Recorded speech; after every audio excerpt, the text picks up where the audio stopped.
Hi, my name is Heather. So this is my informative speech. That is my audience today.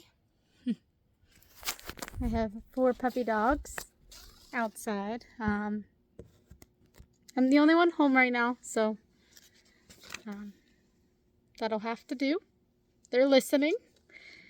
So my informative speech is on diabetes. So many people around the world have heard the term diabetes, otherwise known as diabetes mellitus. How many people know why someone gets this disease or how to manage it once diagnosed? Did you know that there are various types of diabetes and different ways that each specific type affects the human body? This disease is characterized by high blood sugar levels, so glucose levels in the blood. When the body does not produce enough insulin, this level rises, and due to the increased glucose levels, a myriad of symptoms and potential health complications can arise from there. This does range from mild to severe, and these can become present if not treated properly.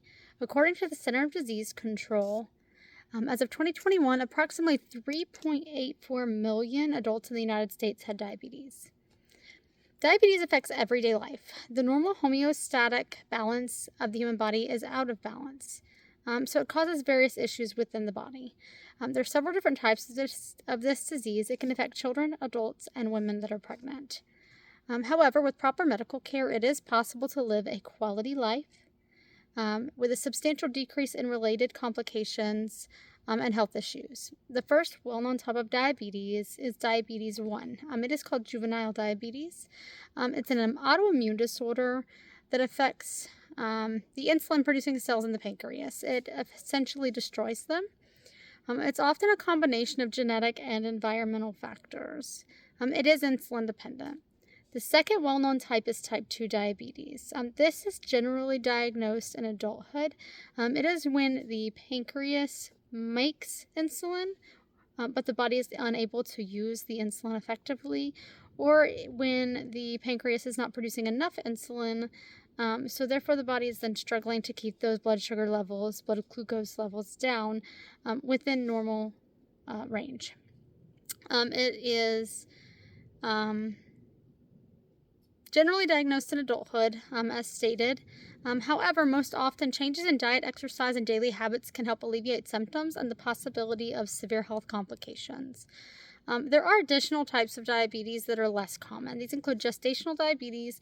This is generally acquired during pregnancy. So the woman, the mother, gets pregnant. She develops diabetes due to high glucose levels. The demands on her body while pregnant are much greater.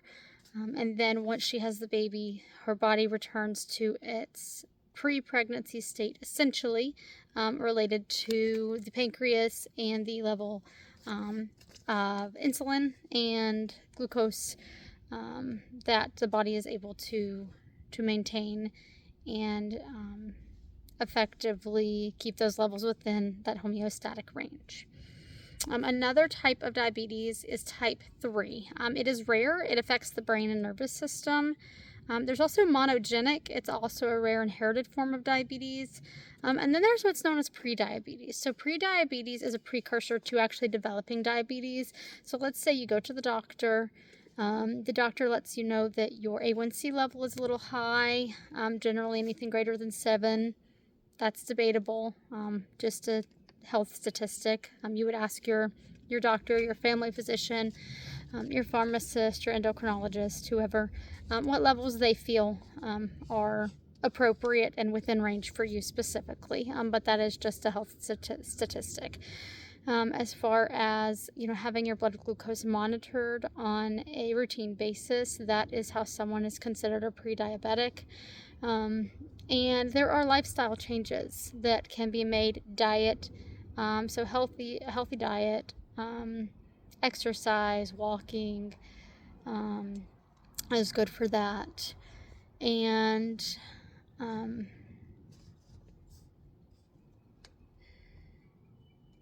as well as keeping track of your glucose levels at home, you can get a device that you can stick your finger and it will tell you your levels pre before eating, so preprandial, after eating, postprandial.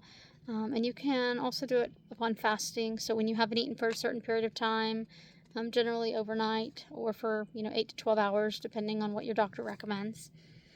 Basically, the A1C measures the percentage of protein in the red blood cells that attach to glucose.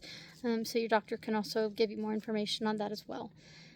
But prediabetes is the precursor, but it is manageable and it is potentially avoidable as far as taking care of yourself and listening to your doctor and the advice that they give.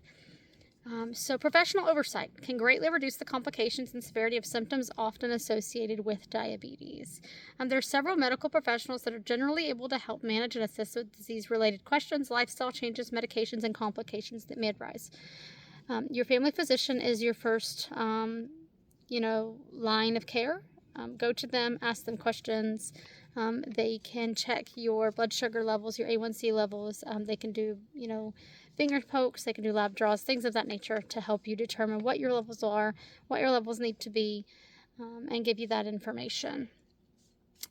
So they're a great go-to for care and management, for lifestyle changes, diet modifications, and medications, including insulin. Insulin is what is given to help lower those blood sugar levels. The pancreas makes naturally, but when the pancreas cannot make that naturally or is not making enough, or the body is not efficiently using the insulin that the pancreas is making, you can be given insulin in the proper dosage based on your needs to help stabilize and bring those blood sugar levels to within normal limits.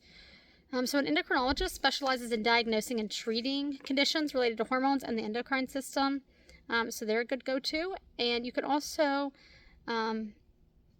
see your pharmacist. Your pharmacist can also help you with medication management, lifestyle advice, and prevention of diabetes in some situations, such as pre-diabetics, with self-management advice. And lastly, self-care and awareness is crucial to be able to care for oneself before diabetes, with diabetes, regardless of what type you have. It is typically manageable when following doctor recommendations. Take all medications as prescribed, as well as adhering to any lifestyle changes, including proper diet, exercise, and weight loss if necessary.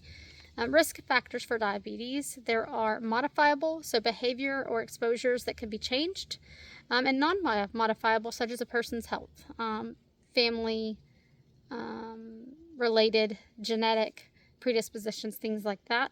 So modifiable would include being overweight, physical inactivity, high blood pressure, high cholesterol levels, smoking, and gestational diabetes, which we said was acquired during pregnancy. These factors can be altered with lifestyle changes, medication, and often exercise. Non-modifiable risk factors include family history, age, ethnicity, and genetic factors. Would be someone who is born with certain issues that predispose them to having a certain disease, or they're already born with that disease. You can change what you can and learn to take care of yourself and adjust your lifestyle for the things you can't, and that can make a huge difference in management of this disease. So overall, diabetes, the type of diabetes an individual has determines their course of action in managing, caring for the disease.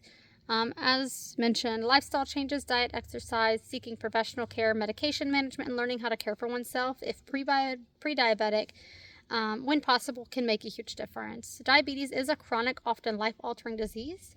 Of course, we discussed when the pancreas doesn't make enough insulin to keep those blood sugar levels within a specific range, progression of the disease can affect an individual, including symptoms and health complications. However, a person can still have a well-managed, long-quality life if diabetes is treated appropriately with self-awareness, self-care, and professional oversight. The outcome and progression of this disease, including symptoms and health complications, is greatly dependent upon an individual's ability and willingness to seek treatment, follow the treatment plan outlined by a medical professional, and take care of oneself.